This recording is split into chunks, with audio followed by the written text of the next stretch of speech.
नमस्कार दोस्तों, स्वागत है आप सभी का हमारे इस चैनल ज्ञान इन हिंदी पर। दोस्तों, अगर आप भी अपनी लाइफ में कुछ नया सीखने की चाह रखते हैं तो इस चैनल को अभी सब्सक्राइब कर ले। दोस्तों, आज के इस वीडियो में हम जानेंगे कि महिलाओं को किस दिन अपने बाल जरूर धोने चाहिए ताकि आपके पति को हर कार्य में सफलता मिले। साथ ही हम बताएंगे कि किस दिन बाल नहीं धोने चाहिए, और साथ ही साथ अगर किसी खास त्योहार पर या शुभ मुहूर्त पर अगर महिलाएं बाल नहीं धो पाती हैं तो क्या एक उपाय वो कर सकती है, ये भी हम आपको इस वीडियो में बताएंगे। तो पूरी जानकारी के लिए वीडियो के अंत तक जरूर बने रहिए। नमस्कार दोस्तों, स्वागत है आप सभी का एक बार फिर से। दोस्तों, सच्ची श्रद्धा से कमेंट्स में जरूर लिखें, हर हर महादेव, देवों के देव महादेव सदैव आप पर अपना आशीर्वाद बनाए रखें। दोस्तों, माना जाता है कि एक परिवार और पुरुष की सफलता उसके घर की लक्ष्मी पर निर्भर करती है।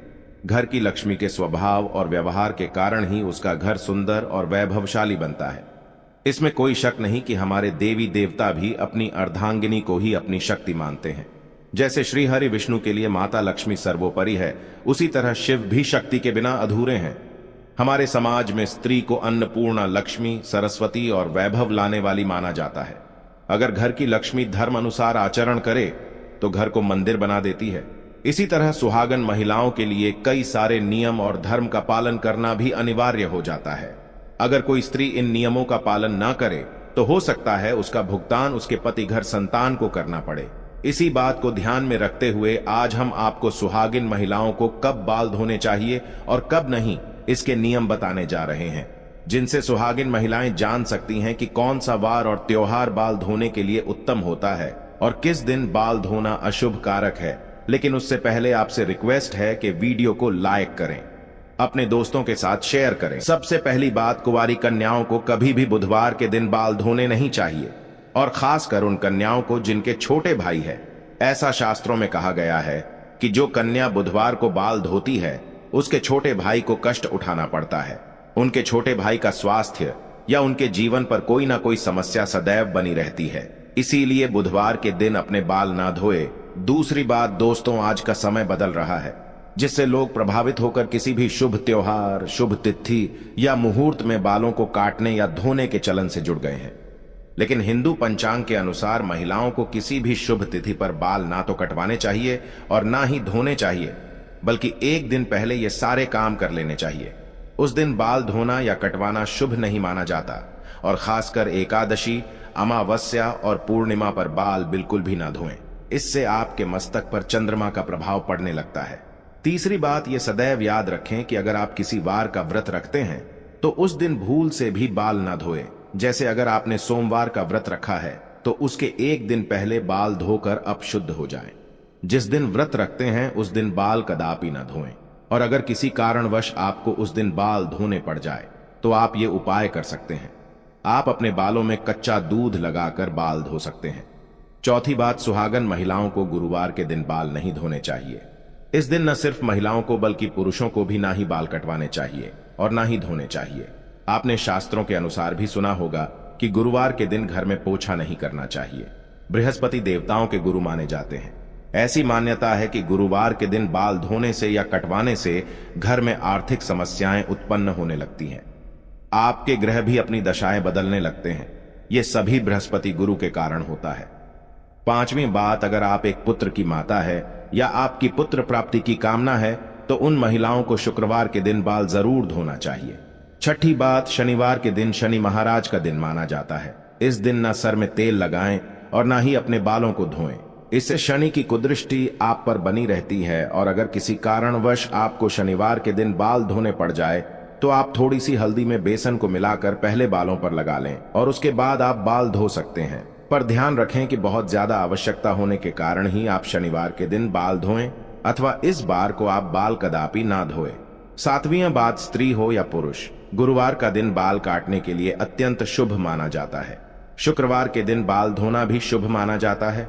शुक्रवार के दिन माता लक्ष्मी का होता है और इसीलिए महिलाएं इस दिन अपने बालों को अवश्य ही स्वच्छ करें। इससे माता लक्ष्मी की कृपा आप पर अवश्य बरसेगी।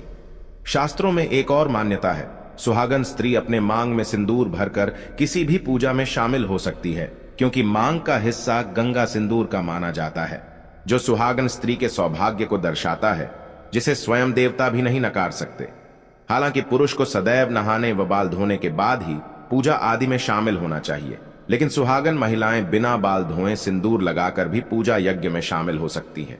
लेकिन दोस्तों, बात जब सिंदूर की आती है तो सिंदूर से जुड़ी ये खास बात मालूम होना बहुत जरूरी है, वरना इसका गलत तरीके से किया गया उपयोग आपके पति की मृत्यु का कारण भी बन सकता है। दोस्तों, अगर आपको देखना है कि आपका पति आपसे प्रेम करता है या नहीं, तो ऐसे में आपको अपने पति के हाथों से सिंदूर लगवाना चाहिए और देखना चाहिए कि अगर आपकी नाक पर थोड़ा सा भी सिंदूर गिरता है तो वो आपसे बहुत प्रेम करता है। सुनने में फिल्मी लग रहा होगा, लेकिन यह बात बिल्कुल सच है। दरअसल शास्त्रों की माने तो कहा जाता है कि जब कभी पति द्वारा सिंदूर नाक पर गिरता है तो पति पत्नी के प्रेम को दर्शाता है और आने वाले समय में भी उनका रिश्ता और भी गहरा होता चला जाता है। इसके अलावा जब आप खुद से सिंदूर लगाती है और अनजाने में अगर वो सिंदूर नाक पर गिर जाता है तो इसका मतलब है पति की तरफ से आपको कोई खुशखबरी मिलने वाली है। हिंदू धर्म में सिंदूर का बहुत खास महत्व है, लेकिन सिंदूर से जुड़ी ये जानकारी अगर आपको नहीं है और आप भी ये गलती करती है तो आप बहुत भारी संकट में पड़ सकती है और आपके पति को इसका भुगतान करना पड़ेगा। सिंदूर एक महिला के लिए उसके सुहाग की निशानी होती है। जब हम कभी किसी शादीशुदा औरत को देखते हैं तो उसके माथे पर सिंदूर जरूर लगा होता है। एक शादीशुदा औरत को सिंदूर के बिना अधूरा माना जाता है। हिंदू पौराणिक कथाओं में सिंदूर का आध्यात्मिक महत्व माना जाता है। आपको बता दें, कई दफा सिंदूर को माथे पर लगाने के चक्कर में कई बार जल्दबाजी में या अनजाने में महिलाएं कई गलतियां कर बैठती हैं और यह उन पर और उनके पति के ऊपर गलत असर करता है।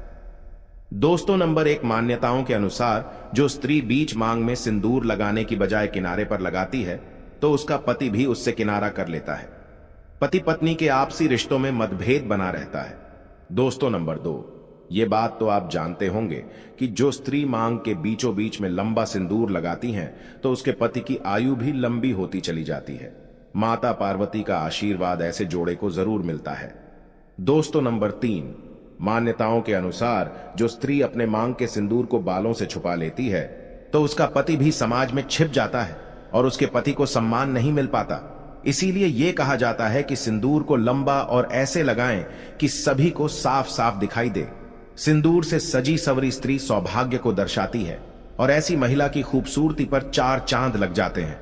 दोस्तों, नंबर 4, माथे पर सिंदूर लगाते वक्त महिलाओं को काफी सावधानी बरतनी चाहिए।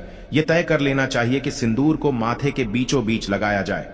अगर किनारे पर कोई महिला सिंदूर लगाती है तो माना गया है कि उसका पति से लड़ाई झगड़ा होना शुरू हो जाता है और पति किसी दूसरी स्त्री की तरफ आकर्षित हो जाता है।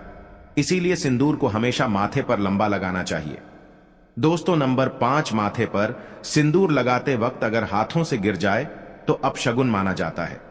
यह आपके रिश्ते में दरार आने का संकेत है। ऐसे में आपको माता पार्वती का ध्यान करना चाहिए और क्षमा मांग लेनी चाहिए ताकि बुरी बलाएं टल जाए। दोस्तों, नंबर 6, जिस व्यक्ति को सपने में सिंदूर लगी स्त्री के दर्शन होते हैं तो बहुत ही ज्यादा शुभ माना जाता है। यह धन लाभ कराता है। ऐसी स्त्री सपने में देखना बहुत ही ज्यादा शुभ संकेतों को दर्शाती है। दोस्तों, नंबर 7, जो स्त्री सिंदूर को लगाने से पहले माथे से चूमकर लगाती है तो सौभाग्य में वृद्धि होती है और ऐसी स्त्री का पति लंबी उम्र का वरदान पाता है।